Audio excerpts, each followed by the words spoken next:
Eh bien bonjour à tous et bienvenue sur la chaîne Sinjet, chaîne spécialisée dans l'univers du jet ski francophone bien évidemment. Donc aujourd'hui vous allez m'accompagner durant un site trip, si je peux l'appeler ainsi, d'environ 2h30 voire 3h aller.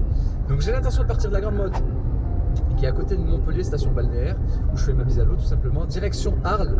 Qu'est-ce qu'il y a à côté de Arles si vous ne connaissez pas? Il y a Istres, donc c'est assez loin, on va pas se mentir, car là-bas a priori il y a un phare qui fait partie du patrimoine de Arles, qui se prénomme le phare Amand, qui a l'air vraiment très joli. J'y suis jamais allé, donc ça va être une toute première pour ma part. Je suis assez content de vous retrouver aujourd'hui, car ça fait 8 mois, voire 9 mois que j'ai pas pu naviguer en mer suite à l'hivernage, mon boulot, la famille, c'était un peu compliqué. J'en profite par le biais de cette vidéo à vous remercier, car vous êtes de plus en plus nombreux à me suivre et à participer dans l'espace des commentaires. La communauté s'agrandit, donc un grand merci à vous, et c'est parti. Bon, malheureusement les amis, j'ai pas pu prendre la mer pour la simple et bonne raison, c'est que j'ai un message d'erreur, un message au niveau du moteur, défaillance moteur. Apparemment ça serait au niveau de la température, je ne sais pas trop.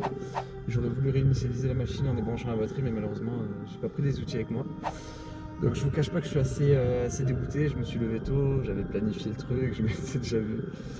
Et malheureusement, bah écoutez, c'est des choses qui arrivent, ça fait chier, mais voilà, donc là, retour à la maison, on va prendre la boîte à outils, on va tout démonter, on va checker, et si j'y arrive pas, ben, on va retourner en concession, tout simplement, parce que ma machine est toujours sous garantie.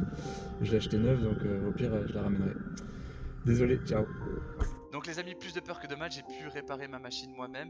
Donc dans un premier temps, il a fallu que je comprenne le code erreur, le P0546, qui correspond au capteur de température de l'échappement. Une fois que j'ai compris ça, j'ai tout simplement retiré le réservoir de liquide de refroidissement afin d'avoir un accès complet à la boîte d'échappement. Et là, je me suis tout simplement rendu compte que le capteur, la cosse malheureusement, n'était pas branchée à la boîte d'échappement.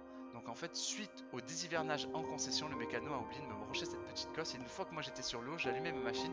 Malheureusement, j'ai eu cette anomalie moteur. Donc si vous rencontrez le même souci, sachez que ça vient de ce capteur là. Donc normalement d'ici une semaine, je devrais vous proposer de nouveau cette vidéo avec ce joli phare, enfin je le souhaite. Donc je vous donne rendez-vous lors d'une prochaine vidéo. Salut à tous.